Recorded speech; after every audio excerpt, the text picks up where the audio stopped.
20 ਸਤੰਬਰ 2019 ਨੂੰ ਤੁਹਾਡੀ ਜਿਹੜੀ ਸ਼ਾਦੀ ਹੈ ਗੁਰਮੇਲ ਸਿੰਘ ਢਿੱਲੋਂ ਨਾਲ ਹੋਈ ਪਿੰਡ ਹਰੀਪੁਰ ਖਾਲਸੇ ਦਾ ਇਹ ਨੌਜਵਾਨ ਗੱਭਰੂ ਨੌਜਵਾਨ ਦੇ ਨਾਲ ਹੋਈ ਹੈ ਔਰ ਕਿੰਨੀ ਉਮਰ ਦਾ ਹੈ ਇਹ ਗੁਰਮੇਲ ਸਿੰਘ ਢਿੱਲੋਂ? सर वो 62 years ਦੇ ਆ 58 born ਹੈ। ਓ ਮਾਈ ਗॉड ਹੋਲਡ ਔਨ 62 ਸਾਲ ਦੀ ਉਮਰ ਦੇ ਨਾਲ ਹੈ ਤੁਸੀਂ ਜ਼ਿੰਦਗੀ ਦੇ ਇੱਕ ਹੋਰ ਫਾਹਾ ਲੈ ਲਿਆ? ਹਾਂਜੀ ਲੈ ਲਿਆ ਸਰ। ਫਾਹਾ ਹੀ ਹੋਇਆ ਨਾ ਇਹ? ਹਾਂਜੀ ਸਰ ਫਾਹਾ ਹੀ ਹੈ।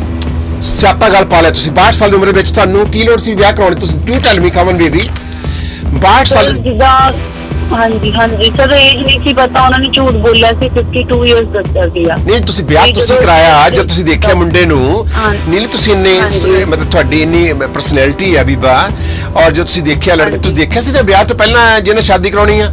ਜ਼ਿਆਦਾ ਨਹੀਂ ਦੇਖਿਆ। ਨਹੀਂ ਨੀਲਮ ਮੈਨੂੰ ਦੱਸੋ ਤੁਸੀਂ ਟੀਚਰ ਹੋ ਤੁਸੀਂ ਜਿਹਨਾਂ ਵਿਆਹ ਕਰਾਉਣਾ ਤੁਸੀਂ ਕਹਿੰਦੇ ਟੋਪੀ ਲਈ ਹੋਈ ਸੀਗੀ ਉਹ ਟਰੈਵਲ ਕਰਕੇ ਆਏ ਆ ਤੁਸੀਂ ਚੰਗੀ ਤਰ੍ਹਾਂ ਦੇਖਿਆ ਨਹੀਂ ਗਿਆ ਪਰ ਜਿਸ ਲੜਕੀ ਨੇ ਵਿਆਹ ਕਰਾਉਣਾ ਮੁੰਡੇ ਨੂੰ ਉਹ ਕਿਵੇਂ ਨਹੀਂ ਪ੍ਰੋਪਰ ਦੇਖਦੀ ਕਿ ਆ ਮੁੰਡਾ ਜਿਹੜਾ ਮੇਰੇ ਕੰਮ ਦਾ ਆ ਜਾਂ ਕਰਾਉਣਾ 62 ਸਾਲ ਦੀ ਉਮਰ। ਫਗਵਾੜਾ ਜਿਹੜਾ ਸ਼ਹਿਰ ਹੈ ਔਰ ਇਹ ਸ਼ਹਿਰ ਜਿਹੜਾ ਹੈ ਕਪੂਰਥਲੇ ਦਾ ਇੱਕ ਹਿੱਸਾ ਹੈ ਤੇ ਇੱਥੇ ਤਹਿਸੀਲ ਵੀ ਹੈ ਮੇਰੇ ਖਿਆਲ ਕਿ ਇੱਥੇ ਬਹੁਤ ਵੱਡਾ ਸ਼ਹਿਰ ਹੈ ਲੋਕ ਸ਼ਾਪਿੰਗ ਕਰ ਵੀ ਜਾਂਦੇ ਨੇ ਤਾਂ ਨੀਲਮ ਜਿਹੜੀ ਹੈ ਔਰ ਇਸ ਸ਼ਹਿਰ ਦੀ 47 ਸਾਲ ਦੀ ਉਮਰ ਦੇ ਵਿੱਚ ਦੇਖਿਆ ਜਾਵੇ ਕਿ ਨਾ ਬਹੁਤ ਵੱਡਾ ਧੋਖਾ ਹੋਇਆ। ਧੋਖਾ ਕੀ ਹੋਇਆ ਅਸੀਂ ਆਹ ਸੁਣਦੇ ਹਾਂ ਤੇ ਇਹ ਵਨ ਸਾਈਡਡ ਸਟੋਰੀ ਹੈ। ਨੀਲਮ ਤੁਸੀਂ ਸ਼ਾਦੀशुदा ਹੋ ਨਾ? ਹਾਂਜੀ ਸਰ। ਸ਼ਾਦੀ ਤੁਸੀਂ ਕਦੋਂ ਕਰਾਈ ਤੇ ਕਿਹਦੇ ਨਾਲ ਕਰਾਈ? ਤੇ ਮੇਰੀ ਸ਼ਾਦੀ 20 ਸਤੰਬਰ 2019 ਨੂੰ ਗੁਰਮੇਲ ਸਿੰਘ ਢਿੱਲੋਂ ਨਾਲ ਹੋਈ ਸੀ। ਓ ਡੀਅਰ ਗੁਰਮੇਲ ਸਿੰਘ ਢਿੱਲੋਂ ਨਾਲ ਹੋਈ ਹੈ। ਸੋ ਇਹ ਵਨ ਸਾਈਡਡ ਸਟੋਰੀ ਹੈ। ਜਿਹੜੇ ਤੁਸੀਂ ਦੋਸ਼ ਲਾਓਗੇ ਤੁਸੀਂ ਜ਼ਿੰਮੇਵਾਰ ਹੋਵੋਗੇ ਕਿਉਂਕਿ ਦੂਜੇ ਪਾਸੇ ਸਾਡੇ ਪਾਸ ਕੋਈ ਵੀ ਇਨਫੋਰਮੇਸ਼ਨ ਨਹੀਂ। ਢਿੱਲੋਂ ਸਾਹਿਬ ਸਾਡੇ ਲਈ ਸਤਿਕਾਰਯੋਗ ਨੇ। ਜਿਹੜੇ ਗੁਰਮੇਲ ਸਿੰਘ ਢਿੱਲੋਂ ਨੇ ਉਹ ਕਿਹੜੇ ਪਿੰਡ ਦੇ ਨੇ? ਜ਼ਿਲ੍ਹਾ ਕਿਹੜਾ ਹੈ ਉਹਨਾਂ ਦਾ? ਉਹ ਹੈਗੇ ਇੱਧਰ ਫਿਲੌਰ ਦੇ ਕੋਲ ਹਰੀਪੁਰ ਖਾਲਸਾ ਆ ਉਸ ਪਿੰਡ ਦੇ ਨੇ। ਫਲੋਰ ਦੇ ਕੋਲ ਪਿੰਡ ਹੈ। ਪਿੰਡ ਦਾ ਨਾਮ ਕੀ ਹੈ? ਹਰੀਪੁਰ ਖਾਲਸਾ। ਹਰੀਪੁਰ ਖਾਲਸਾ। ਇਹ ਕਿੱਡਾ ਕੁ ਪਿੰਡ ਹੈ? ਇਹ ਕਿੰਨੀ ਕੁ ਦੂਰ ਹੈ ਆਪਣੇ ਫਲੋਰ ਤੋਂ? ਸਿਰਫ ਫਿਲੌਰ ਤੋਂ 7-8 ਕਿਲੋਮੀਟਰ ਹੋਣਾ। ਛੋਟਾ ਇੰਨਾ ਵੱਡਾ ਪਿੰਡ ਨਹੀਂ ਹੈ। ਠੀਕ ਹੈ ਛੋਟਾ ਜਿਹਾ ਹੀ ਹੈ। ਅੱਛਾ ਜੀ 20 ਸਤੰਬਰ 2019 ਨੂੰ ਤੁਹਾਡੀ ਸ਼ਾਦੀ ਜਿਹੜੀ ਹੈ ਗੁਰਮਰਿਆਦਾ ਮੁਤਾਬਕ ਕੋਈ ਤੁਸੀਂ ਗੁਰੂ ਗ੍ਰੰਥ ਸਾਹਿਬ ਜੀ ਹਜ਼ੂਰੀ ਵਿੱਚ ਬੈਠ ਕੇ ਲਾਵਾਂ ਲਈਆਂ? ਹਾਂਜੀ ਸਰ। ਕਿਹੜੇ ਗੁਰਦੁਆਰਾ ਸਾਹਿਬ ਦੇ ਵਿੱਚ? ਸਰ ਸਾਡੇ ਇੱਧਰ ਟਰੱਕ ਯੂਨੀਅਨ ਗੁਰਦੁਆਰਾ ਆ ਫਗਵਾੜੇ ਦੇ ਵਿੱਚ ਹੁਸ਼ਿਆਰਪੁਰ ਰੋਡ ਤੇ। ਹਾਂਜੀ ਉੱਥੇ। ਉਸ ਤੋਂ ਬਾਅਦ ਫਿਰ ਪਾਰਟੀ ਵੀ ਕੀਤੀ ਬੈਂਡ ਬਾਜੇ ਵੀ ਵਜਾਏ? ਹਾਂਜੀ ਪਾਰਟੀ ਨਹੀਂ ਬੈਂਡ ਬਾਜੇ ਦਾ ਨਹੀਂ ਪਾਰਟੀ ਹੋਈ ਇੱਧਰ ਹਰਗੋਬਿੰਦ ਨਗਰ ਬਸੰਤ ਉੱਥੇ ਮਤਲਬ ਬੈਂਕਟ ਮੈਰਿਜ ਵੀ ਉੱਥੇ ਕੀ ਕਹਿੰਦੇ ਤੁਸੀਂ ਰਿਜ਼ੋਰਟ ਕਹਿੰਦੇ ਉੱਥੇ ਹੋਈ ਹੈ? ਹਾਂਜੀ ਛੋਟਾ ਜਿਹਾ ਹਾਲ ਆ। ਹਾਂਜੀ ਉਹਦੇ ਵਿੱਚ ਕਿੰਨੇ ਕੁ ਲੋਕ ਆਏ ਸੀਗੇ ਸ਼ਾਦੀ 'ਚ ਤੁਹਾਡੀ ਤੇ? ਸਰ 25-30 ਲੋਕ ਸੀਗੇ। ਛੋਟੀ ਸ਼ਾਦੀ ਤੁਸੀਂ ਕੀਤੀ। ਨੀਲਮ ਮੈਂ ਜਾਣਨਾ ਚਾਹੁੰਦਾ ਤੁਹਾਡੇ ਕੋਲ ਜੋ ਤੁਸੀਂ ਕਹੋਗੇ ਸੱਚ ਕਹੋਗੇ? Yes sir. ਹਾਂਜੀ ਤੁਹਾਡਾ ਤੁਸੀਂ 47 ਸਾਲ ਦੀ ਉਮਰ ਤੋਂ ਪਹਿਲਾਂ ਵੀ ਕੋਈ ਸ਼ਾਦੀ ਕਰਾਈ ਸੀ ਜਾਂ ਤੁਹਾਡੀ ਪਹਿਲੀ ਸ਼ਾਦੀ ਹੈ ਇਹ? ਸਰ ਮੇਰੀ ਸਿੰਪਲ ਮੈਰਿਜ ਇੱਕ ਜਗ੍ਹਾ ਹੋਈ ਸੀ ਬਟ ਉੱਥੇ ਨਹੀਂ ਚੱਲੀ ਤੇ ਕਿਸੇ ਮਤਲਬ ਐਸੀ ਏਦਾਂ ਦੀ ਕੋਈ ਜ਼ਿਆਦਾ ਵੱਡੀ ਪ੍ਰੋਬਲਮ ਨਹੀਂ ਸੀ ਜਾਂ ਕੁਝ ਨਹੀਂ ਸੀਗਾ ਤੇ ਵੈਸੇ ਵੀ ਮੈਂ ਕਰਵਾਉਣਾ ਚਾਹੁੰਦੀ ਨਹੀਂ ਸੀ ਕਿਉਂਕਿ ਮੇਰੇ ਫਾਦਰ ਦੀ ਰਿਸਪੌਂਸਿਬਿਲਿਟੀ ਮੇਰੇ ਤੇ ਆ ਬਟ ਜਿਹਦਾ ਘਰਦਿਆਂ ਨੇ ਥੋੜਾ ਫੋਰਸ ਕੀਤਾ ਤੇ ਫਿਰ ਹੋ ਗਈ ਬਟ ਉਹਦੇ ਵਿੱਚ ਹਲੇ ਕੁਝ ਨਹੀਂ ਸੀ ਹੋਇਆ। ਸਿੰਪਲ ਚੁੰਨੀ ਚੜਾ ਕੇ ਹੋਇਆ ਸੀਗਾ ਜਿਹੜੀ ਪਹਿਲੀ ਸ਼ਾਦੀ ਹੋਈ ਸੀ? ਹਾਂਜੀ ਆਈ ਸੀ। ਸੋ ਤੁਸੀਂ ਪਹਿਲੀ ਸ਼ਾਦੀ ਜਿਹੜੀ ਕਿੰਨੀ ਉਮਰ ਚ ਕਰਾਈ? ਸਰ ਉਹ ਵੀ ਮੈਂ ਲੇਟ ਹੀ ਸੀਗੀ ਅਰਾਊਂਡ 38 ਇਅਰਸ ਚ। 38 ਸਾਲ ਦੀ ਤੁਸੀਂ ਸ਼ਾਦੀ ਨਹੀਂ ਕਰਾਈ ਕਿ ਤੁਹਾਡੇ ਘਰ ਦੀਆਂ ਜ਼ਿੰਮੇਵਾਰੀਆਂ ਤੁਹਾਡੀ ਮੇਰੇ ਖਿਆਲ ਫਾਦਰ ਨੂੰ ਕਾਪੀ ਜ਼ਿੰਮੇਵਾਰੀਆਂ ਮੇਰੇ ਮਦਰ ਨਹੀਂ ਹੈ। ਮੈਂ ਮਤਲਬ ਮੇਰੀ ਇੱਕ ਹੋਰ ਸਿਸਟਰ ਹੈਗੀ ਆ ਬਟ ਉਹ ਕੈਨੇਡਾ ਚ ਹੀ ਆ ਬਟ ਕੋਈ ਰਿਲੇਸ਼ਨ ਨਹੀਂ ਹੈਗਾ ਮੇਰਾ ਉਹਦੇ ਨਾਲ ਤੇ ਮੇਰੇ ਫਾਦਰ ਦੀ ਰਿਸਪੌਂਸਿਬਿਲਿਟੀ ਉਹ ਹਾਰਟ ਪੇਸ਼ੈਂਟ ਹੈ। ਮੈਂ ਹੀ ਉਹਨਾਂ ਦੀ ਟੇਕ ਕੇਅਰ ਕਰਦੀ ਸੀ। ਮੈਂ ਸਕੂਲ ਚ ਜੌਬ ਕਰਦੀ ਸੀਗੀ। ਤੁਸੀਂ ਟੀਚਰ ਰਹੇ ਹੋ? ਤੁਸੀਂ ਟੀਚਰ ਹੋ? ਮੈਂ ਟੀਚਰ। ਹਾਂਜੀ ਸਰ। ਕਿਹੜੇ ਸਕੂਲ ਵਿੱਚ ਨੀਲਮ ਟੀਚਰ ਹੋ ਤੁਸੀਂ? ਪ੍ਰਾਈਵੇਟ ਹੈ ਜਾਂ ਲਾਰਡ ਮਹਾਵੀਰਾ? ਪ੍ਰਾਈਵੇਟ ਹੀ ਆ ਮਤਲਬ ਕਾਫੀ ਹੈਗਾ ਵੈਲ ਨੋਨ ਉਹਦਾ ਤਾਂ Lord Mahavira Jain public school. ਕਿੰਨਾ ਸਮਾਂ ਤੋਂ ਸਰਵਿਸ ਕੀਤੀ ਇੱਥੇ? ਮੈਂ 10.5 years। ਤੁਹਾਨੂੰ ਕੀ ਪੇ ਮਿਲਦੀ ਹੈ ਇੱਥੇ? ਸਰ ਅਰਾਊਂਡ 14,000 14,000 ਰੁਪਏ ਤੇ ਕੰਮ ਤੁਸੀਂ ਕਰਦੇ ਰਹੇ ਹੋ? ਬਟ ਹੁਣ ਹਾਂਜੀ ਮੈਰਿਜ ਤੋਂ ਬਾਅਦ ਮੈਨੂੰ ਮਤਲਬ ਜਿੱਦਾਂ ਛੁੱਟੀ ਨਹੀਂ ਮਿਲੀ ਤਾਂ ਇਹਨਾਂ ਨੇ ਮੇਰੀ ਜੌਬ ਛਡਵਾ ਦਿੱਤੀ। 20 ਸਤੰਬਰ 2019 ਨੂੰ ਤੁਹਾਡੀ ਜਿਹੜੀ ਸ਼ਾਦੀ ਹੈ ਗੁਰਮੇਲ ਸਿੰਘ ਢਿੱਲੋਂ ਨਾਲ ਹੋਈ ਪਿੰਡ ਹਰੀਪੁਰ ਖਾਲਸੇ ਦਾ ਇਹ ਨੌਜਵਾਨ ਗੱਭਰੂ ਨੌਜਵਾਨ ਦੇ ਨਾਲ ਹੋਈ ਹੈ ਔਰ ਕਿੰਨੀ ਉਮਰ ਦਾ ਹੈ ਇਹ ਗੁਰਮੇਲ ਸਿੰਘ ਢਿੱਲੋਂ? ਸਰ ਉਹ 62 years ਦੇ ਆ 58 born ਹੈ। ਓ ਮਾਈ ਗॉड ਹੋਲਡ ਔਨ 62 ਸਾਲ ਦੀ ਉਮਰ ਦੇ ਨਾਲ ਹੈ ਤੁਸੀਂ ਜ਼ਿੰਦਗੀ ਦੇ ਇੱਕ ਹੋਰ ਫਾਹਾ ਲੈ ਲਿਆ। ਹਾਂਜੀ ਲੈ ਲਿਆ ਸਰ। ਫਾਹਾ ਹੀ ਹੋਇਆ ਨਾ ਇਹ। ਹਾਂਜੀ ਹਾਂਜੀ ਸਰ ਫਾਹਾ ਹੀ ਹੈ। ਸਿਆਪਾ ਗੱਲ ਪਾ ਲਿਆ ਤੁਸੀਂ। 62 ਸਾਲ ਦੀ ਉਮਰ ਦੇ ਵਿੱਚ ਤੁਹਾਨੂੰ ਕੀ ਲੋੜ ਸੀ ਵਿਆਹ ਕਰਾਉਣ ਦੀ? ਤੁਸੀਂ ਯੂ ਟੈਲ ਮੀ ਕਮਨ ਬੇਬੀ 62 ਸਾਲ ਜਿੱਦਾਂ ਹਾਂਜੀ ਹਾਂਜੀ ਸਰ ਏਜ ਨਹੀਂ ਸੀ ਪਤਾ, ਉਹਨਾਂ ਨੇ ਝੂਠ ਬੋਲਿਆ ਸੀ 52 ਇਅਰਸ ਦੱਸਿਆ ਸੀਗਾ। ਨਹੀਂ ਤੁਸੀਂ ਵਿਆਹ ਤੁਸੀਂ ਕਰਾਇਆ ਜਦ ਤੁਸੀਂ ਦੇਖਿਆ ਮੁੰਡੇ ਨੂੰ ਨੀਲ ਤੁਸੀਂ ਇੰਨੇ ਮਤਲਬ ਤੁਹਾਡੀ ਇੰਨੀ ਪਰਸਨੈਲਿਟੀ ਹੈ ਬੀਬਾ ਔਰ ਜਦ ਤੁਸੀਂ ਦੇਖਿਆ ਲੜਕੇ ਤੁਸੀਂ ਦੇਖਿਆ ਸੀ ਨਾ ਵਿਆਹ ਤੋਂ ਪਹਿਲਾਂ ਜਿਹਨੇ ਸ਼ਾਦੀ ਕਰਾਉਣੀ ਆ? ਸਰ ਹਾਂਜੀ ਮੈਂ ਦੇਖਿਆ ਸੀਗਾ ਬਸ ਉਸ ਟਾਈਮ ਜਦੋਂ ਅਸੀਂ ਉਹਨਾਂ ਦੇ ਘਰ ਗਏ ਸੀ ਨਾ ਤੇ ਇਹ ਕਹਿੰਦੇ ਜੀ ਸਾਨੂੰ ਜੈਟ ਲੈਗ ਜਿੱਦਾਂ ਹੋਇਆ ਨਾ ਏਦਾਂ ਆ, ਸੋ ਰਹੇ ਸੀ, ਟੋਪੀ ਜੀ ਲਿੱਤੀ ਸੀ ਇੱਕਦਮ ਮੇਰੇ ਪਾਪਾ ਦੇ ਜਿੱਦਾਂ ਪੈਰਾਂ 'ਚ ਬੈਠ ਕੇ ਨਾ ਇਹਨਾਂ ਨੇ ਜਿੱਦਾਂ ਗੱਲ ਕੀਤੀ ਤੇ ਬਹੁਤਾ ਜ਼ਿਆਦਾ ਨਹੀਂ ਜਿੱਦਾਂ ਆਪਾਂ ਕਹਿ ਸਕਦੇ ਕਿ ਦੇਖਿਆ ਇੰਨਾ ਜ਼ਿਆਦਾ ਨਹੀਂ ਦੇਖਿਆ। ਨਹੀਂ ਨੀਲਮ ਮੈਨੂੰ ਦੱਸੋ ਤੁਸੀਂ ਟੀਚਰ ਹੋ, ਤੁਸੀਂ ਜਿਹਨਾਂ ਵਿਆਹ ਕਰਾਉਣਾ ਤੁਸੀਂ ਕਹਿੰਦੇ ਟੋਪੀ ਲਈ ਹੋਈ ਸੀਗੀ, ਉਹ ਟਰੈਵਲ ਕਰਕੇ ਆਏ ਆ, ਤੁਸੀਂ ਚੰਗੀ ਤਰ੍ਹਾਂ ਦੇਖਿਆ ਨਹੀਂ ਗਿਆ, ਪਰ ਜਿਸ ਲੜਕੀ ਨੇ ਵਿਆਹ ਕਰਾਉਣਾ ਹੁੰਦਾ ਮੁੰਡੇ ਨੂੰ ਉਹ ਕਿਵੇਂ ਨਹੀਂ ਪ੍ਰੋਪਰ ਦੇਖਦੀ ਕਿ ਆ ਮੁੰਡਾ ਜਿਹੜਾ ਮੇਰੇ ਕੰਮ ਦਾ ਆ ਜਾਂ ਕਰਾਉਣਾ 62 ਸਾਲ ਦੀ ਉਮਰ? ਮੈਂ ਤਾਂ ਚਾਹੁੰਦੀ ਨਹੀਂ ਸੀ ਮੈਰਿਜ ਕਰਨੀ, ਫੈਮਿਲੀ ਚਾਹੁੰਦੀ ਸੀ, ਕੁਝ ਰਿਲੇਟਿਵ ਮੇਰੇ ਉਹ ਵੀ ਕਹਿੰਦੇ ਸੀਗੇ, ਕਹਿੰਦੇ ਮਤਲਬ ਕਿ ਹੁਣ ਤੂੰ ਆਪਣੇ ਪਾਪਾ ਦੀ ਤਾਂ ਟੇਕ ਕੇਅਰ ਕਰਦੀ, ਬਟ ਇਹਨਾਂ ਨੇ ਇਹ ਕਿਹਾ ਕਿ ਜਿੱਦਾਂ ਮੈਂ ਉਸ ਟਾਈਮ ਥੋੜਾ ਮੈਨੂੰ ਲੱਗਾ ਵੀ ਤਾਂ ਇਹ ਕਹਿੰਦੇ ਕਿ ਸ਼ੂਗਰ ਪੇਸ਼ੈਂਟ ਹੈ ਨਾ, ਤਾਂ ਮੈਂ ਕਿਹਾ ਚਲੋ ਇਨਸਾਨ ਚੰਗਾ ਹੋਣਾ ਚਾਹੀਦਾ, ਚਲੋ ਬਿਮਾਰੀਆਂ ਤਾਂ ਬਾਅਦ ਚ ਹੀ ਲੱਗ ਜਾਂਦੀਆਂ, ਤਾਂ ਇਹ ਸੋਚਿਆ ਸੀਗਾ ਕਿ ਵੀਕ ਜੇ ਲੱਗਦੇ ਪਏ ਸੀ ਤਾਂ ਅਸੀਂ ਕਿਹਾ ਚਲੋ ਵੀਕ ਆ ਕੋਈ ਗੱਲ ਨਹੀਂ, ਕਿਉਂਕਿ ਜਦੋਂ ਮੇਰੀ ਪਹਿਲਾਂ ਇਹਨਾਂ ਨਾਲ ਇੱਕ ਅੱਧੀ ਵਾਰ ਜਿੱਦਾਂ ਗੱਲ ਹੋਈ ਸੀ ਉਦੋਂ ਇਹਨਾਂ ਨੇ ਕਿਹਾ ਮਤਲਬ ਇਸ ਤਰ੍ਹਾਂ ਮੈਨੂੰ ਨਹੀਂ ਪਤਾ ਸੀਗਾ ਕਿ ਇੰਨਾ ਜ਼ਿਆਦਾ ਡਰੰਕਰਡ ਆ, ਹੋਰ ਨਸ਼ੇ ਵੀ ਕਰਦੇ ਆ ਜਾਂ ਕਿੱਦਾਂ ਹੈ ਨਾ, ਫਿਰ ਕੁੱਟਮਾਰ ਹੋਈ ਜਿੱਦਾਂ ਮਹੀਨੇ ਦੇ ਵਿੱਚ ਹੀ ਇੰਨਾ ਕੁਝ ਹੋ ਗਿਆ ਕਿ ਮੈਂ ਤੁਹਾਨੂੰ ਦੱਸ ਨਹੀਂ ਸਕਦੀ, ਕਿਉਂਕਿ ਨਾ ਮੈਂ ਰਾਤ ਨੂੰ ਸੋ ਸਕਦੀ ਸੀ ਨਾ ਮੈਂ ਡੇ ਟਾਈਮ, ਜੇ ਮੈਂ ਰਾਤ ਨੂੰ ਸੌਂਦੀ ਸੀ ਤਾਂ ਇਹ ਪਰਸਨ ਮੈਨੂੰ ਕਹਿੰਦਾ ਸੀ ਤੇਰਾ ਘਰ ਵਾਲਾ ਸੁੱਤਾ ਪਿਆ ਵਾ ਤੇ ਤੂੰ ਨਹੀਂ ਜਾਗਦਾ ਪਿਆ, ਤੂੰ ਕਿੱਦਾਂ ਸੁੱਤੀ ਹੋਈ ਹੈ, ਈਵਨ ਮਤਲਬ ਮੇਰੇ ਹੱਥ ਵੀ 2-3 ਵਾਰ ਚੱਕਿਆ ਇਹਨਾਂ ਨੇ। ਅੱਛਾ ਤੁਹਾਡੇ ਹਸਬੰਡ ਨੇ 62 ਸਾਲ ਦੀ ਉਮਰ ਹੈ ਤੁਹਾਡੇ ਤੇ ਹੱਥ ਚੁੱਕਿਆ ਹੈ, ਕਿੰਨਾ ਸਮਾਂ ਤੁਹਾਡੇ ਨਾਲ ਵਿਆਹ ਕਰਾ ਕੇ ਇੰਡੀਆ ਵਿੱਚ ਰਿਹਾ? 1 ਮਹੀਨਾ ਸਰ। 1 ਮਹੀਨਾ। ਮੇਰੇ ਪੇਰੈਂਟਸ ਨਾਲ ਮੇਰੀ ਗੱਲ ਹੋਈ ਸੀ ਹਾਂਜੀ, ਤੇ ਮੈਂ ਸਿਰਫ ਮੇਰੀ ਮਤਲਬ ਮੈਂ ਇੰਨਾ ਜ਼ਿਆਦਾ ਸ਼ੌਕ 'ਚ ਚਲੀ ਗਈ ਸੀ ਕਿ ਮੈਨੂੰ ਕੁਝ ਪਤਾ ਹੀ ਨਹੀਂ ਲੱਗ ਰਿਹਾ ਸੀ ਕੀ ਹੈ, ਤਾਂ ਫਿਰ ਇਹਨਾਂ ਦੇ ਪੇਰੈਂਟਸ ਨੇ ਮੈਨੂੰ ਇਹ ਕਿਹਾ ਸੀਗਾ, ਕਹਿੰਦੇ ਕਿਸੇ ਤਰੀਕੇ ਨੂੰ ਕੈਨੇਡਾ ਭੇਜ ਦਿਓ ਤੇ ਤਾਂ ਕਿ ਇੱਥੇ ਆ ਕੇ ਮੈਂ ਠੀਕ ਹੋ ਜਾਣਾ। ਸਰ ਫਿਰ ਇੱਥੇ ਇਹਨਾਂ ਦਾ ਇਲਾਜ ਵੀ ਅਸੀਂ ਕਰਵਾਇਆ ਇੱਥੇ ਕਿ ਚਲੋ ਜੇ ਨਸ਼ਾ ਨੁਸ਼ਾ ਕਰਦੇ ਜਾਂ ਕੋਈ ਪ੍ਰੋਬਲਮ ਆ ਤੇ ਡੀਐਮਸੀ ਮੈਂ ਇਹਨਾਂ ਦੇ ਨਾਲ 2-3 ਦਿਨ ਰਹੀ, ਉੱਥੇ ਵੀ ਇਹਨਾਂ ਨੇ ਇੰਨੀ ਜ਼ਿਆਦਾ ਪ੍ਰੋਬਲਮ ਕ੍ਰੀਏਟ ਕੀਤੀ, ਕਹਿੰਦੇ ਮੈਨੂੰ ਘਰ ਲੈ ਜਾ ਨਹੀਂ ਤਾਂ ਮੈਂ ਸਾਰਾ ਇੱਥੇ ਤੋੜ ਦੇਣਾ ਹਸਪੀਟਲ ਹੀ। ਮੈਨੂੰ ਵਾਈਪਰ ਜਿਹਾ ਲੈ ਕੇ ਜਾਣ ਲੱਗ ਪਏ ਤੇ ਮੇਰੇ ਨਾਲ ਸਗੋਂ ਇੱਕ ਉਹ ਸਾਰਿਆਂ ਨੂੰ ਲੱਗਦਾ ਹੁੰਦਾ, ਸਾਰੇ ਇਹ ਸੋਚਦੇ ਸੀਗੇ ਕਿ ਮਤਲਬ ਕਿ ਮੇਰੇ ਉਹ ਹਸਬੈਂਡ ਨਹੀਂ ਮੇਰੇ ਫਾਦਰ ਇਨ ਲਾਅ ਆ, ਉੱਥੇ ਜਿਹੜੇ ਵਾਰਡ ਦੇ ਵਿੱਚ 1-2 ਬੰਦੇ ਵੀ ਸੀਗੇ, ਤੇ ਫਿਰ ਮੈਂ ਉਹਨਾਂ ਨੂੰ ਦੱਸਿਆ, ਉਹਨਾਂ ਨੇ ਵੀ ਮੈਨੂੰ ਈਵਨ ਕਿਹਾ ਕਿ ਚਲੋ ਮੈਨੂੰ ਲੱਗਦਾ ਕਿ ਹਾਂ ਮੇਰੀ ਇਹ ਮਤਲਬ ਕਿ ਕਹਿ ਲਓ ਕਿ ਮੇਰੇ ਕੋਲ ਹੋ ਗਿਆ, ਗਲਤੀ ਹੋ ਗਈ ਜਾਂ ਜੋ ਵੀ ਹੋ ਗਿਆ ਕਿ ਮੇਰੇ ਗੱਲ ਦਾ ਪ੍ਰੋਬਲਮ ਮੇਰੇ ਪੈ ਗਈ, ਇਸ ਗੱਲ ਨੂੰ ਮੈਂ ਐਕਸੈਪਟ ਕਰਦੀ ਹਾਂ। ਉਹ ਆਈ ਸੀ ਤੁਹਾਡਾ ਕੋਈ ਲਾਲਚ ਵੀ ਨਹੀਂ ਸੀਗਾ ਕਿ ਹਾਂ ਕਿ ਮੈਂ ਇੱਥੇ ਫੋਰਨ ਜਾਣਾ ਚਾਹੁੰਦੀ ਹਾਂ ਜਾਂ ਕਿੱਦਾਂ ਹੈ ਨਾ, ਬਟ ਜਿਹੜੇ ਪਰਸਨ ਦੇ ਨਾਲ ਤੁਸੀਂ ਰਹਿਣਾ ਫੈਮਿਲੀ ਮੈਂਬਰਸ ਇਹਨਾਂ ਦੇ ਠੀਕ ਆ, ਮਤਲਬ ਮੈਂ ਕਹੀ ਨਹੀਂ ਕਿ ਗੁਰਮੇਲ ਸਿੰਘ ਢਿੱਲੋਂ ਰਹਿੰਦਾ ਕਿੱਥੇ ਆ ਵੈਸੇ? ਕਿੱਥੇ ਰਹਿੰਦੇ ਮਤਲਬ ਕਿਹੜੀ ਕੰਟਰੀ ਚ ਰਹਿੰਦੇ ਨੇ? ਪਹਿਲਾਂ ਟੋਰਾਂਟੋ ਰਹਿੰਦੇ ਸੀਗੇ। ਕੈਨੇਡਾ ਚ ਰਹਿੰਦੇ ਨੇ?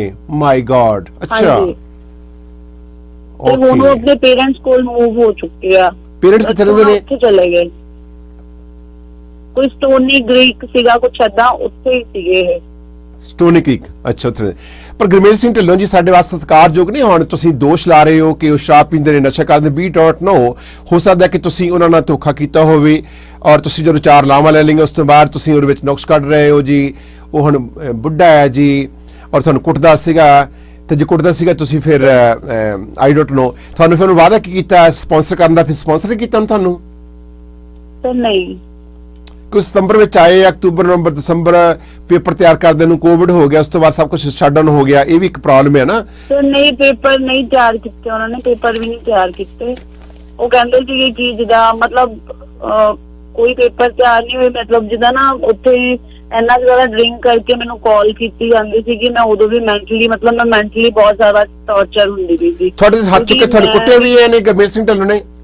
ਹਾਂਜੀ ਮੈਨੂੰ ਕੁੱਟਿਆ ਸਰ। ਕਿਵੇਂ ਕੁੱਟਿਆ? ਫਿਜ਼ੀਕਲੀ ਜਸਟ ਕਈ ਵਾਰੀ ਉਹਦੇ ਹਸਬੰਡ ਵਾਈਫ ਗੁੱਸੇ ਹੋ ਜਾਂਦੇ? ਥੱਪੜ ਲਗਾਏ ਮੇਰੇ ਮੂੰਹ ਤੇ, ਇੱਕ ਵਾਰ ਕੂਣੀ ਮਾਰੀ ਸੀ ਤੇ ਮੇਰੇ ਨੱਕ ਚੋਂ ਹਲਕਾ ਜਿਹਾ ਬਲੱਡ ਆ ਗਿਆ ਸੀਗਾ। ਓ ਮਾਈ ਗॉड। ਉਸ ਤੋਂ ਬਾਅਦ 2 ਵਾਰ ਇਹਨਾਂ ਨੇ ਮੇਰੇ ਮੂੰਹ ਤੇ ਥੱਪੜ ਮਾਰੇ। ਇਹ ਤਾਂ ਦੇਖਣ ਨੂੰ ਬੜੇ ਵੀਕ ਲੱਗਦੇ ਨੇ ਤੇ ਆਪ ਤੁਸੀਂ ਕਹਿੰਦੇ ਆਪ ਬਿਮਾਰ ਹੈ, ਜਿਹੜੇ ਬਿਮਾਰ ਹੈ ਉਹ ਬੰਦਾ ਕਿੱਥੇ ਕੁੱਟਣ ਜੋਗਾ ਹੁੰਦਾ, ਨਾਲ ਕਿ ਸ਼ੂਗਰ ਦੇ ਮਰੀਜ਼ ਕਿਹੋ ਜਿਹੀਆਂ ਬਿਮਾਰੀਆਂ ਦੀ ਨਸ਼ਾ ਜਦੋਂ ਕਰਦੇ ਆ ਨਾ, ਹਾਂਜੀ ਜਦੋਂ ਨਸ਼ਾ ਕਰ ਲੈਂਦੇ ਆ, ਮੈਂ ਤਾਂ ਖੁਦ ਹੀ ਹੈਰਾਨ ਆ ਕਿ ਉਹ ਇੰਨਾ ਵੀਕ ਪਰਸਨ ਇੰਨਾ ਵੱਡਾ ਟੇਬਲ ਵੀ ਕਿੱਦਾਂ ਚੱਕ ਲੈਂਦਾ। ਉਹਨੇ ਟੇਬਲ ਵੀ ਚੱਕਿਆ ਸੀ ਮਾਰਨ ਵਾਸਤੇ, ਇਹਨਾਂ ਦੇ ਡਰਾਇੰਗ ਰੂਮ 'ਚ ਪਿਆ ਉਹ ਕੱਚ ਦਾ ਟੇਬਲ, ਤੇ ਉੱਥੇ ਇੱਕ ਸਾਡੇ ਇਹਨਾਂ ਦੇ ਨੇਬਰ ਹੀ ਆ, ਉਹ ਇੱਕਦਮ ਆਏ ਤੇ ਉਹਨਾਂ ਨੇ ਉਹ ਟੇਬਲ ਪਕੜਿਆ ਤੇ ਉਹਨਾਂ ਨੇ ਮੈਨੂੰ ਮਤਲਬ ਛੁਡਵਾਇਆ ਸੀਗਾ। ਅਸੀਂ ਤੁਹਾਡੇ ਵਿਆਹ ਦੀ ਪਿਕਚਰ ਦਿਖਾਉਣ ਦੀ ਆਗਿਆ ਲੈ ਰਹੇ ਹਾਂ, ਵੀ ਕੈਨ ਪ੍ਰੋਸੀਡ ਦੈਟ। ਹਾਂਜੀ ਸਰ ਦਿਖਾ ਸਕਦੇ ਹੋ ਤੁਸੀਂ ਜੀ। ਔਰ ਇਹਨਾਂ ਦੇ ਵਿਆਹ ਦੀ ਮੈਰਿਜ ਜਿਹੜੀ ਹੈ ਗੁਰਦੁਆਰਾ ਸਾਹਿਬ ਵਿੱਚ ਹੁੰਦੀ ਆ। ਸੋ ਗੁਰਮੇਲ ਸਿੰਘ ਢਿੱਲੋਂ ਤੇ ਤੁਸੀਂ ਦੋਸ਼ ਲਾ ਰਹੇ ਹੋ, ਔਰ ਅਸੀਂ ਆਪਣੇ ਸਰੋਤਿਆਂ ਨੂੰ ਦਰਸ਼ਕਾਂ ਦੱਸੀ ਕਿ ਸਾਡਾ ਸਹਿਮਤ ਹੋਣਾ ਨਾ ਹੋਣਾ ਕੋਈ ਜ਼ਰੂਰੀ ਨਹੀਂ ਹੈ, ਕੋਈ ਪਬਲਿਕ ਇੰਟਰਸਟ ਅਤੇ ਇਹਦੇ ਵਿੱਚ ਫਰਾਡ ਹੋਣ ਕਰਕੇ ਅਸੀਂ ਸਟੋਰੀ ਨੂੰ ਕਵਰ ਕਰ ਰਹੇ ਹਾਂ। ਤੁਸੀਂ ਇੱਥੇ ਪੁਲਿਸ ਨੂੰ ਇਨਫੋਰਮ ਕੀਤਾ ਫਲੋਰ ਦੀ ਨੂੰ ਜਾਂ ਫਗਵਾੜੇ ਦੀ ਨੂੰ ਕਿ ਤੁਹਾਡੇ ਨਾਲ ਧੋਖਾ ਕੀਤਾ? ਸਰ ਨਹੀਂ, ਮੈਂ ਨਹੀਂ ਇਨਫੋਰਮ ਕੀਤਾ ਕਿਉਂਕਿ ਮੈਨੂੰ ਇਹ ਦੱਸਿਆ ਗਿਆ ਕਿ ਏਦਾਂ ਹੁਣ ਕੋਈ ਫਾਇਦਾ ਹੀ ਨਹੀਂ। ਜਦੋਂ ਮੈਂ ਪਹਿਲਾਂ ਦੱਸਿਆ ਹੀ ਨਹੀਂ, ਮੈਂ ਇੰਨੀ ਸ਼ੌਕ 'ਚ ਸੀਗੀ। ਮੈਂ ਆਪਣੇ ਘਰ ਆਈ ਤੇ ਫਿਰ ਮੇਰੇ ਪੇਰੈਂਟਸ ਨਾਲ ਜਿੱਦਾਂ ਮਤਲਬ ਉਹ ਕਹਿੰਦੇ ਤੂੰ ਗੁੰਮਸੁਮ ਹੋ ਕੇ ਕਾਹਦੇ ਬੈਠੀ ਰਹਿੰਦੀ ਆ, ਤੇ ਫਿਰ ਮੈਂ ਉਦੋਂ ਹੀ ਕਿਹਾ ਕਿ ਮੈਂ ਜਿੱਦਾਂ ਪਰੇਸ਼ਾਨ ਜਿਹੀ ਆ ਕਿ ਮੈਂ ਨਹੀਂ ਜਾਣਾ ਹੈਗਾ ਉੱਥੇ। ਤੁਹਾਨੂੰ ਇਸ ਸਮੇਂ ਦੇ ਵਿੱਚ ਕੋਈ ਪੈਸੇ ਭੇਜਦੇ ਰਹੇ ਨੇ ਇਹ ਤੁਹਾਡਾ ਹਸਬੈਂਡ? ਕੰਮ ਕੀ ਕਰਦੇ ਨੇ ਇਹ?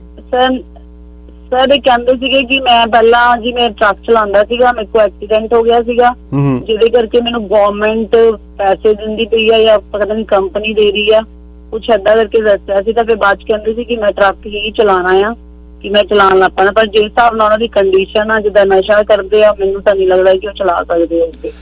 ਆਪਣੀ ਨੀਲਮ ਤੁਸੀਂ ਨਸ਼ਾ ਕਰ ਹੋ ਸਕਦਾ ਕਿ ਉਹਨਾਂ ਨੂੰ ਸ਼ੂਗਰ ਇੰਨੀ ਹੋਵੇ, ਬਲੱਡ ਪ੍ਰੈਸ਼ਰ ਵੱਧਦਾ ਹੋਵੇ, ਸਰੀਰ ਪੱਖੋਂ ਠੀਕ ਨਾ ਹੋਣ, ਤੇ ਜਿਸ ਕਰਕੇ ਉਹ ਕੰਮ ਤੇ ਨਹੀਂ ਜਾ ਸਕਦੇ। ਹੁਣ ਤੁਸੀਂ ਉਹਨਾਂ ਦੋਸ਼ ਲਾ ਰਹੇ ਹੋ।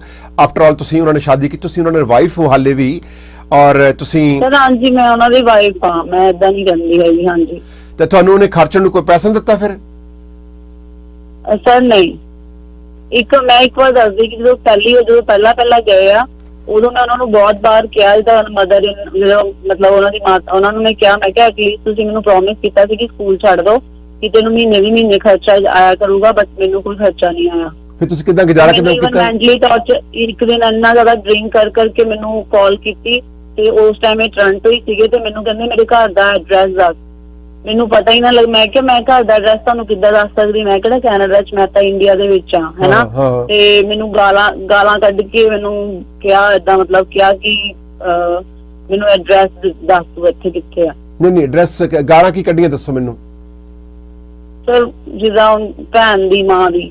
ਅੱਛਾ ਸੌਰੀ, ਮਤਲਬ ਕਈ ਵਾਰੀ ਉਂਝ ਸਧਾਰਨ ਆਪਣੀ ਵਾਈਫ ਨੂੰ ਬੰਦਾ ਰੂਡ ਹੋ ਜਾਂਦਾ, but is not in that way ਕਿ ਸਰ ਮੈਂ ਇੰਨੀ ਜ਼ਿਆਦਾ ਮੈਂਟਲੀ ਜਦੋਂ ਵੀ ਫੋਨ ਕਰਦੇ ਸੀ ਤੇ ਕੋਈ ਚੋਰ ਚੱਜ ਦੀ ਗੱਲ ਤਾਂ ਕੁਝ ਹੁੰਦੀ ਨਹੀਂ ਸੀ, ਬਸ ਏਦਾਂ ਮੈਂਟਲੀ ਟਾਰਚਰ ਹੀ, ਮਤਲਬ ਏਦਾਂ ਅਜੀਬ ਜਿਹਾ ਹੁੰਦਾ ਸੀਗਾ ਜਿਹਦੇ ਨਾਲ ਮੈਂ ਬਹੁਤ ਪਰੇਸ਼ਾਨ। ਜਦੋਂ ਤੁਸੀਂ ਵਿਆਹ ਤੋਂ ਪਹਿਲਾਂ ਵੇਖਿਆ ਆਇਆ, ਇਹਨਾਂ ਨੇ ਗੱਲਬਾਤ ਵੀ ਕੀਤੀ ਸੀਗੀ ਜਾਂ ਫਿਰ ਵਿਆਹ ਤੋਂ ਪਹਿਲਾਂ ਲਾਮਾ ਲੈਣ ਤੋਂ ਪਹਿਲਾਂ ਤੁਹਾਡੀ ਟੈਲੀਫੋਨ ਤੇ ਗੱਲਬਾਤ ਵੀ ਹੁੰਦੀ ਸੀ? ਹੈਲੋ ਸ਼ੈਲੋ ਮਾਰਨਿੰਗ, ਕੀ ਹਾਲ, ਦਿਸ ਐਂਡ ਦੈਟ? ਤੁਸੀਂ ਇਹ ਸਰ ਮਤਲਬ ਨਹੀਂ, ਜਦੋਂ ਮੇਰੀ ਨਾ ਸਾਈਟ ਦੇ ਥਰੂ ਜਿੱਦਾਂ shaadi.com ਦੇ ਥਰੂ ਗੱਲ ਹੋਈ ਉਦੋਂ ਮਤਲਬ ਬਹੁਤ ਘੱਟ ਹੁੰਦੀ ਸੀ, ਜ਼ਿਆਦਾ ਨਹੀਂ ਸੀ ਹੁੰਦੀ ਸਰ। ਆਈ ਸੀ। ਇੰਡੀਆ ਆਣ ਕੇ ਤੁਸੀਂ ਗੱਲ ਕੀਤੀ ਨਾ, ਜਦ ਤੁਸੀਂ ਦੇਖਿਆ ਇੰਡੀਆ ਆਣ ਕੇ ਤੁਸੀਂ ਲਾਮਾ ਲੈਣ ਤੋਂ ਪਹਿਲਾਂ ਤੁਸੀਂ ਮਿਲੇ ਵੀ ਸ਼ਾਪਿੰਗ ਕਰਨ ਲਈ? ਨਹੀਂ ਜ਼ਿਆਦਾ ਨਹੀਂ ਮਿਲੇ ਸਰ, ਜਿੱਦਾਂ ਨਾ ਮੈਂ ਇਹਨਾਂ ਨੂੰ 1 ਮੰਥ ਪਹਿਲਾਂ ਮੈਂ ਕਹਿ ਦਿੱਤਾ ਸੀ ਕਿ ਮੈਂ ਨਹੀਂ ਕਰਵਾਉਣੀ ਮੈਰਿਜ, ਹੈ ਨਾ।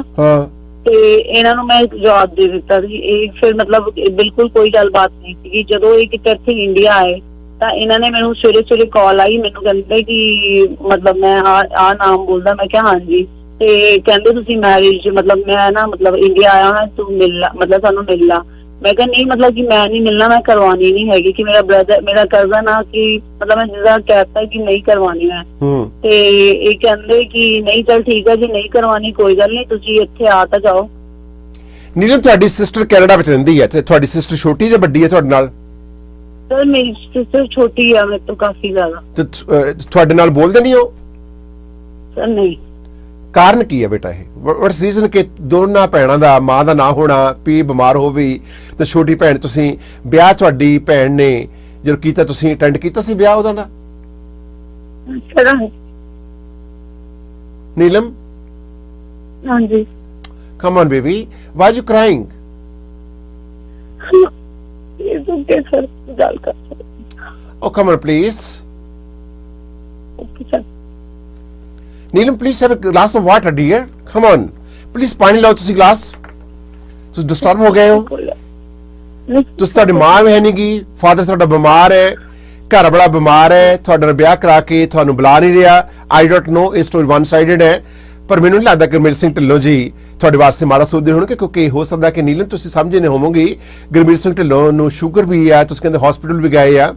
ਕਈ ਵਾਰੀ ਇਨਸਾਨ ਐਸੀਆਂ ਬਿਮਾਰੀਆਂ ਦੇ ਵਿੱਚ ਪੀੜਤ ਹੁੰਦਾ ਆ ਤਾਂ ਸਮਾਂ ਲੱਗਦਾ ਰਿਕਵਰ ਹੋਣ ਨੂੰ, ਤੁਹਾਨੂੰ ਇੰਤਜ਼ਾਰ ਕਰਨਾ ਚਾਹੀਦਾ।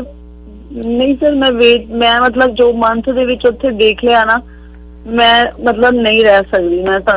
ਮੈਂ ਤੈਨੂੰ ਕਿਹਾ ਕਿ ਅਸੀਂ ਵਿਆਹ ਕਰਾਉਣ ਨੂੰ ਇੰਨੀ ਜਲਦੀ ਫੈਸਲਾ ਤੁਸੀਂ ਲੈ ਰਹੇ ਹੋ, ਫਟਾਫਟ ਸਮਾਂ ਵੀ ਦੇਈਦਾ ਹੁੰਦਾ ਕਿਸੇ ਨੂੰ। ਉਹ ਮੇਰੇ ਕੋਲ ਗਲਤੀ ਹੋ ਗਈ, ਮੈਂ ਕਹਿ ਰਹੀ ਹਾਂ ਸਰ, ਮੈਂ ਹਾਂਜੀ ਹੋ ਗਿਆ ਸਰ।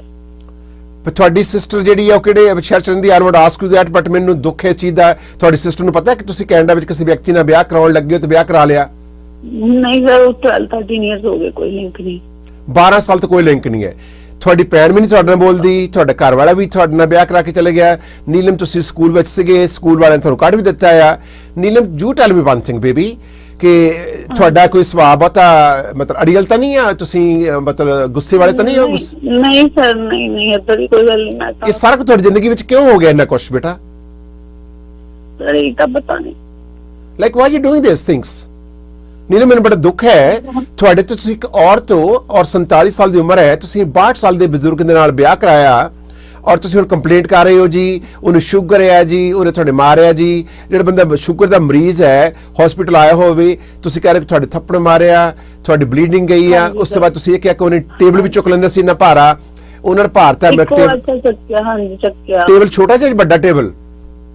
ਵੱਡਾ ਟੇਬਲ ਸੀਗਾ ਸਰ। ਵੱਡੇ ਟੇਬਲ ਚੁੱਕ ਕੇ ਤੁਹਾਡੇ ਸਿਰ 'ਚ ਮਾਰਿਆ ਨਹੀਂ ਸਰ, ਉਹ ਪਕੜ ਲਿਆ। ਅੱਛਾ ਤੁਸੀਂ ਫੜ ਲਿਆ ਸੀਗਾ? ਓ ਮਾਈ ਗॉड। ਹਾਂਜੀ ਨੀਲਮ ਜਿਹੜਾ ਨਾ ਡਰਿੰਕ ਕਰਕੇ ਤੁਸੀਂ ਉੱਥੇ ਪਿੰਡ ਤੋਂ ਆਲੇ ਦੁਆਲੇ ਚੋਂ ਤੁਹਾਨੂੰ ਕੋਈ ਦੱਸ ਸਕਦਾ, ਤੁਸੀਂ ਪਤਾ ਵੀ ਕਰ ਸਕਦੇ ਆ ਕਿ ਮੈਂ ਕੋਈ ਝੂਠ ਨਹੀਂ ਬੋਲਦੀ। ਨਹੀਂ, ਮੈਨੂੰ ਦੱਸਿਆ ਤੁਹਾਡੇ ਬਾਰੇ, ਮੈਂ ਚੈੱਕ ਕੀਤਾ ਆਲਰੇਡੀ ਤੁਹਾਡੇ ਸਕੂਲ ਤੋਂ ਕਿ ਤੁਸੀਂ you are very great teacher ਔਰ ਤੁਸੀਂ ਬੜੇ ਇੰਟੈਲੀਜੈਂਟ ਹੋ ਔਰ ਤੁਸੀਂ ਚੰਗੇ ਘਰਾਣੇ ਦੀ ਧੀ ਹੋ। ਪਰ ਸਮੱਸਿਆ ਬੇਟਾ ਇਹ ਆ ਕਿ ਜ਼ਿੰਦਗੀ ਵਿੱਚ ਮੈਂ ਇਹ ਮੰਨਣ ਨੂੰ ਤਿਆਰ ਨਹੀਂ ਕਿ 47 ਸਾਲ ਦੀ ਉਮਰ ਵਿੱਚ ਤੁਹਾਨੂੰ ਕਿਸੇ ਨੇ ਫੋਰਸ ਕਰਕੇ ਵਿਆਹ ਕਰਨ ਲਈ ਕਿਹਾ ਹੋਵੇ, ਪਰ ਤੁਸੀਂ ਆਪਣੀ ਇੱਛਾ ਦੇ ਮੁਤਾਬਕ ਵਿਆਹ ਕਰਾਇਆ। ਅਤੇ ਗੁਰਮੀਤ ਸਿੰਘ ਢਿੱਲੋਂ ਨੇ, ਤੁਸੀਂ ਵੇਖਿਆ ਉਹਨੂੰ, ਤੁਸੀਂ ਵੇਖਣਾ ਸੀ, ਕੋਲ ਬਹਿ ਕੇ ਗੱਲਾਂ ਕਰਨੀਆਂ ਸੀ। ਔਰ ਤੁਸੀਂ ਵਿਆਹ ਤੋਂ ਪਹਿਲਾਂ ਕਿ ਲੜਕੇ ਸ਼ਾਪਿੰਗ ਬਾਜ਼ਾਰ ਜਾਂਦੇ ਨੇ, ਸ਼ਾਪਿੰਗ ਕਰਨ ਜਾਂਦੇ ਨੇ, ਵਿਆਹ 'ਚ ਤੁਸੀਂ ਕਿਹੜੇ ਕੱਪੜੇ ਪਾਉਣੇ ਆ, ਲਹਿੰਗਾ ਖਰੀਦਿਆ ਹੋਵੇਗਾ, ਜਦ ਤੁਹਾਡਾ ਵਿਆਹ ਵਾਲਾ ਬ੍ਰਾਈਡਲ ਸੂਟ ਲਿਆ ਹੋਵੇਗਾ। ਇਹਨਾਂ ਨੇ ਮੈਨੂੰ ਕੋਈ ਸ਼ਾਪਿੰਗ ਨਹੀਂ ਸੀ ਕਰਾਈ, ਉਹ ਵੀ ਕਾਫੀ 15-20 ਦਿਨਾਂ ਬਾਅਦ ਜਾ ਕੇ। ਫਿਰ ਮੈਂ ਕਿਉਂਕਿ ਮੈਂ ਆਪਣੇ ਘਰ ਤੋਂ ਇੱਥੇ ਕੱਪੜੇ ਲੈ ਕੇ ਗਈ ਸੀ, ਫਿਰ ਮੈਂ ਇਹਨਾਂ ਨੂੰ ਕਿਹਾ ਕਿ ਮੈਨੂੰ ਕੱਪੜੇ ਤਾਂ ਲੈ ਕੇ ਦਿਓ ਏਦਾਂ, ਹਨਾ। ਨਹੀਂ, ਵਿਆਹ ਤੇ ਤੁਹਾਡੇ ਵਾਸਤੇ ਬਰੀ ਵਗੈਰਾ ਨਹੀਂ ਲੈ ਕੇ ਆਏ ਇਹ? ਨਹੀਂ ਸਰ, ਕੁਛ ਨਹੀਂ। ਮਤਲਬ ਇਕੱਲੇ ਆ ਗਏ ਸੀ ਲਾਮਾ ਲੈਣ? ਮਦਰ ਸੀਗੇ ਨਾਲ, ਇਹਨਾਂ ਦੇ ਨਾਲ ਰਿਲੇਟਿਵ ਸੀਗੇ। ਸੋ ਬਾਜਾ ਵਗੈਰਾ, ਬੈਂਡ ਬਾਜਾ ਵਗੈਰਾ, ਕੁਝ ਕਲਗੀ ਵਗੈਰਾ ਲਾਈ ਸੀ? ਨਹੀਂ, ਇਹ ਕਹਿੰਦੇ ਸੀ ਅਸੀਂ ਜ਼ਿਆਦਾ ਸ਼ੋਰ ਨਹੀਂ ਕਰਨਾ, ਚੁੱਪਚਾਪ ਕਰਨਾ। ਤੇ ਜਦੋਂ ਮੈਂ ਉੱਥੇ ਘਰ ਚਲੇ ਗਈ ਤਾਂ ਫਿਰ ਮੈਨੂੰ ਇਹ ਵੀ ਫੋਨ ਤੇ ਆਪਣੇ ਜਿੱਦਾਂ ਬ੍ਰਦਰਸ ਵਗੈਰਾ ਨੂੰ ਕਹਿੰਦੇ ਸੁਣਿਆ ਕਿ ਮੈਂ ਤਾਂ ਆਪਣੀ ਮਤਲਬ ਨਾ, ਇਹਨਾਂ ਦੇ ਸ਼ਾਇਦ ਫੈਮਿਲੀ ਮੈਂਬਰਸ ਚਾਹੁੰਦੇ ਨਹੀਂ ਸੀ ਕਿ ਇਹਨਾਂ ਦਾ ਵਿਆਹ ਹੋਵੇ, ਤੇ ਇਹਨਾਂ ਨੇ 1-2 ਵਾਰ ਮੈਂ ਏਦਾਂ ਗੱਲ ਕਰਦੇ ਸੁਣਿਆ ਕਿ ਮੈਂ ਤਾਂ ਆਪਣੇ ਪੇਰੈਂਟਸ ਲਈ ਨੈਨੀ ਲੈ ਕੇ ਆਇਆ। ਪੇਰੈਂਟਸ ਲਈ ਨੈਨੀ ਲੈ ਕੇ ਆਏ? ਮਤਲਬ ਨੈਨੀ ਤੌਰ ਤੇ ਲਿਆਣਾ ਸੀ? ਹਾਂਜੀ। Very sad story. ਨੀਲਮ ਤੁਸੀਂ ਲਾਈਨ ਨੂੰ ਹੋਲਡ ਰੱਖੋ, ਕੈਨੇਡਾ ਲੋਕ ਜਿਹੜੇ ਨੇ ਤੁਹਾਡੇ ਨਾਲ ਦੁੱਖ ਸਾਂਝਾ ਕਰਨਗੇ ਔਰ ਤੁਸੀਂ ਚੰਗੇ ਘਰਾਣੇ ਦੀ ਧੀ ਹੋ। ਨੀਲਮ ਹੁਣ ਤੁਸੀਂ ਚਾਹੁੰਦੇ ਕੀ ਹੋ? ਸਰ ਮੈਂ ਕੁਝ ਨਹੀਂ ਚਾਹੁੰਦੀ, ਮੈਂ ਡਿਵੋਰਸ ਚਾਹੁੰਦੀ ਹਾਂ ਕਿ ਮੈਂ ਮਤਲਬ ਮੈਂਟਲੀ ਇੱਕਦਮ।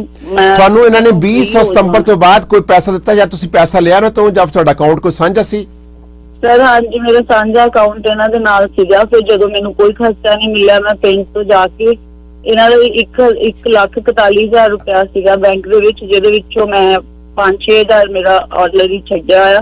ਬਾਕੀ ਮੈਂ ਚੱਲਿਆ ਆ ਕੇ ਥੋੜਾ ਕਰਕੇ ਮੈਂ ਆਪਣੇ ਘਰ ਦਾ ਗੁਜ਼ਾਰਾ ਕਰਦੀ ਰਹੀ ਹਾਂ। ਹੁਣ ਮੇਰੀ ਕੰਡੀਸ਼ਨ ਖਰਾਬ ਹੋ ਰਹੀ ਹੈ।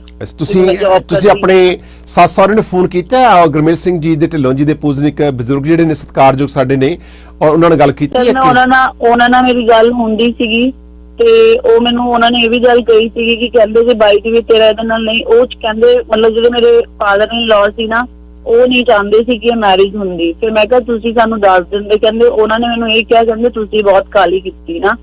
ਮੈਨੂੰ ਉਹਨਾਂ ਨੇ ਇਹ ਗੱਲ ਕਹੀ, ਕਹਿੰਦੇ ਤੁਸੀਂ ਕਾਲੀ ਕਰ ਲਈ। ਨਹੀਂ, ਤੁਹਾਡੀ ਮਦਰ ਲਾਅ ਸੱਸ ਜੀ ਨੇ, ਮਦਰ ਲਾਅ, ਜਦੋਂ ਤੁਸੀਂ ਵਿਆਹ ਕਰਕੇ ਆਏ ਹੋ ਵਾਪਸ, ਤੇ ਤੁਹਾਡੇ ਪਾਣੀ ਬਾਰੇ ਸੀ, ਪਾਣੀ ਰਸਮ ਕੀਤੀ ਸੀ? ਬਿਲਕੁਲ ਸ਼ਗਨ ਕੀਤੇ ਪੂਰੇ ਵਿਆਹ ਬਾਰੇ? ਨਹੀਂ ਸਰ, ਕੋਈ ਸ਼ਗਨ ਨਹੀਂ ਕੀਤਾ। ਸ਼ਗਨ ਵਾਸਤੇ ਕਹਿੰਦੇ ਦੁੱਧ ਪਤਾ ਨਹੀਂ ਗਰਮ ਕਰਕੇ ਪਿਲਾਉਂਦੇ ਹੁੰਦੇ, ਉਹ ਪਿਲਾਇਆ ਸੀ, ਹੋਰ ਕੁਝ ਨਹੀਂ ਸੀਗਾ। ਦੁੱਧ ਪਿਲਾਇਆ ਤੁਹਾਨੂੰ ਸਿਰਫ? ਉਹ ਮਤਲਬ ਹੋਰ ਨਹੀਂ ਹਾਂਜੀ। ਤੁਹਾਨੂੰ ਕੋਈ ਜਠੇਰਿਆਂ ਵਗੈਰਾ ਜਾਂ ਕਿਤੇ ਹੋਰ ਵਿਆਹ ਤੋਂ ਬਾਅਦ ਦੂਜੇ ਨਹੀਂ। ਦਿਨ ਕਿਤੇ ਲੈ ਗਏ? ਨਹੀਂ ਕੁਝ ਨਹੀਂ, ਉਹ ਨਹੀਂ ਉਹ ਸੋ ਪਿੰਡ ਦੇ ਵਿੱਚ ਲੋਕਾਂ ਨੂੰ ਪਤਾ ਸੀ ਕਿ ਵਿਆਹ ਹੋ ਰਿਹਾ? ਹਰੀਪੁਰ ਖਾਲਸਾ ਦੇ ਲੋਕਾਂ ਨੂੰ ਪਤਾ ਸੀਗਾ ਕਿ ਵਿਆਹ ਦੇ ਵਿੱਚ ਇਸ ਪਿੰਡ ਤੋਂ ਲੋਕ ਵੀ ਆਏ ਸੀ ਕੁਝ ਹੋਰ? ਸਰ ਨਹੀਂ, ਜ਼ਿਆਦਾ ਲੋਕ ਨਹੀਂ ਆਏ ਸੀ, ਪਹਿਲਾਂ ਬਹੁਤਾ ਨਹੀਂ ਕਿਸੇ ਨੂੰ ਪਤਾ ਸੀਗਾ, ਬਾਅਦ ਚ ਹੀ ਪਤਾ ਲੱਗਿਆ। ਆਈ ਸੀ। ਤੁਸੀਂ ਫਿਰ ਆਪਣੇ ਸਹੁਰੇ ਪਿੰਡ ਰਹੇ ਵੀ ਹੋ? ਇਹ ਦੱਸਣਾ ਨਹੀਂ ਚਾਹੁੰਦੇ ਸੀਗੇ, ਹਾਂ ਕਹਿੰਦੇ ਸੀ ਨਹੀਂ ਮਤਲਬ ਨਾ। ਐਨੀਵੇ, ਸੋ ਇਹਦੇ ਵਿੱਚ ਜਿਹੜੇ ਸਾਡੇ ਸੁਣਨ ਵਾਲੇ ਅਤੇ ਦੇਖਣ ਵਾਲੇ ਦਰਸ਼ਕ ਨੇ, ਇਹ ਅਸੀਂ ਹੁਣ ਪੁੱਛਣਾ ਚਾਹਾਂਗੇ ਔਰ ਪਬਲਿਕ ਓਪੀਨੀਅਨ ਲੈਣੀ ਚਾਹਾਂਗੇ ਕਿ ਇਹਦੇ ਵਿੱਚ ਨੀਲਮ ਦਾ ਕਸੂਰ ਲੱਗਦਾ ਹੈ ਜਾਂ ਫਿਰ ਗੁਰਮੇਲ ਸਿੰਘ ਢਿੱਲੋਂ ਦੇ ਪਰਿਵਾਰ ਦਾ ਕਸੂਰ ਲੱਗਦਾ, ਔਰ ਇਹ ਪਬਲਿਕ ਓਪੀਨੀਅਨਸ ਲੈਣੀ ਚਾਹਾਂਗੇ। ਪਰ ਨੀਲਮ ਇਸ ਵੇਲੇ ਬੜੀ ਦੁਖੀ ਹੈ। ਨੀਲਮ ਨੇ ਸ਼ਾਦੀ ਲੇਟ ਕਰਾਉਣ ਦਾ ਕਾਰਨ ਕਿਉਂਕਿ ਮਦਰ ਇਹਨਾਂ ਦੀ ਹੈ ਨਹੀਂ ਸੀਗੀ, ਸਿਸਟਰ ਕੈਨੇਡਾ ਵਿੱਚ ਆ ਗਏ ਤੇ ਲੁੱਕ ਆਫਟਰ ਆਪਣੇ ਫਾਦਰ ਦੀ ਕਰ ਰਹੀ ਸੀ। ਫਾਦਰ ਤੁਹਾਡੇ ਇਸ ਵੇਲੇ ਕਿੰਨੀ ਉਮਰ ਦੇ ਨੇ? ਆਲਰੇਡੀ ਸਰ ਮੈਂ ਆਲਰੇਡੀ ਕਰ ਰਹੀ ਹਾਂ ਉਹਨਾਂ ਦੀ। ਕਿੰਨੀ ਉਮਰ ਤੁਹਾਡੇ ਫਾਦਰ ਦੀ? 70 ਇਅਰਸ। 70 ਸਾਲ ਦੇ ਨੇ। ਨੀਲਮ ਤੂੰ ਸਮਝਿਆ ਨਹੀਂ ਕਿ ਤੇਰੇ ਫਾਦਰ ਦੇ ਏਜ ਦਾ ਬੰਦਾ, ਤੁਸੀਂ ਆਪ ਦੱਸਿਆ ਕਿ ਜਦੋਂ ਹਸਪੀਟਲ ਤੁਹਾਡਾ ਹਸਬੈਂਡ ਤਾਂ ਕਹਿ ਰਹੇ ਸੀ ਮੈਂ ਤੁਹਾਨੂੰ ਦੱਸ ਰਹੀ ਹਾਂ ਕਿ ਮੈਨੂੰ ਪਹਿਲਾਂ ਪਤਾ ਨਹੀਂ ਸੀਗਾ। ਜਦੋਂ ਅਸੀਂ ਇਹਨਾਂ ਦੇ ਮਤਲਬ ਜਿੱਦਾਂ ਡਾਕੂਮੈਂਟਸ ਦੇਖਣੇ ਚਾਹੇ ਤਾਂ ਇਹਨਾਂ ਨੇ ਕਿਹਾ ਕਿ ਸਾਡੇ ਡਾਕੂਮੈਂਟਸ ਗੁੰਮ ਹੋ ਗਏ ਆ। ਤੁਸੀਂ ਰਜਿਸਟਰ ਕਰਾਈ ਆਪਣੀ ਮੈਰਿਜ ਫਲੋਰ? ਕਹਿੰਦੇ ਪਾਸ, ਹਾਂਜੀ ਸਰ ਰਜਿਸਟਰ ਹੋਈ ਆ। Register now he is your legal husband ਹੈ। ਇਹਦੀ ਪ੍ਰਾਪਰਟੀ ਜ਼ਮੀਨ ਵਗੈਰਾ ਹੈ ਇੰਡੀਆ 'ਚ? ਸਰ ਇਹਨਾਂ ਦੀ ਹਾਂਜੀ ਥੋੜੀ ਬਹੁਤੀ ਹੈਗੀ ਆ, ਦੋ ਖੇਤ ਹੈਗੇ ਆ। ਆਈ ਸੀ। ਸੋ ਆਓ ਗੋਤਾ ਪੰਜਾਬ 'ਚ ਅਸੀਂ ਪਬਲਿਕ ਓਪੀਨੀਅਨ ਲੈਣੀ ਚਾਹਾਂਗੇ। ਨੀਲਮ ਲਾਈਨ ਨੂੰ ਹੋਲਡ ਰੱਖੋ। ਪਬਲਿਕ ਓਪੀਨੀਅਨ ਵਿੱਚ ਦੇਖਦੇ ਹਾਂ ਕਿ ਸਾਡੇ ਪਰਿਵਾਰ ਜਿਹੜੇ ਨੇ ਤੁਹਾਡੇ ਨਾਲ ਦੁੱਖ ਕਿਸ ਤਰ੍ਹਾਂ ਸਾਂਝਾ ਕਰਦੇ ਨੇ ਅਤੇ ਕਿਸ ਦਾ ਕਸੂਰ ਹੈ, ਇਸ ਜਾਣਨਾ ਚਾਹਾਂਗੇ। ਤੁਹਾਡੀ ਜਜਮੈਂਟ ਪਬਲਿਕ ਦੀ ਕੀ ਹੈ? Please stand by. Neelam line ਨੂੰ ਹੋਲਡ ਰੱਖੋ ਬੇਟਾ। We coming back. ਇਹ ਹੈ ਬਾਸੀ ਸ਼ੋ।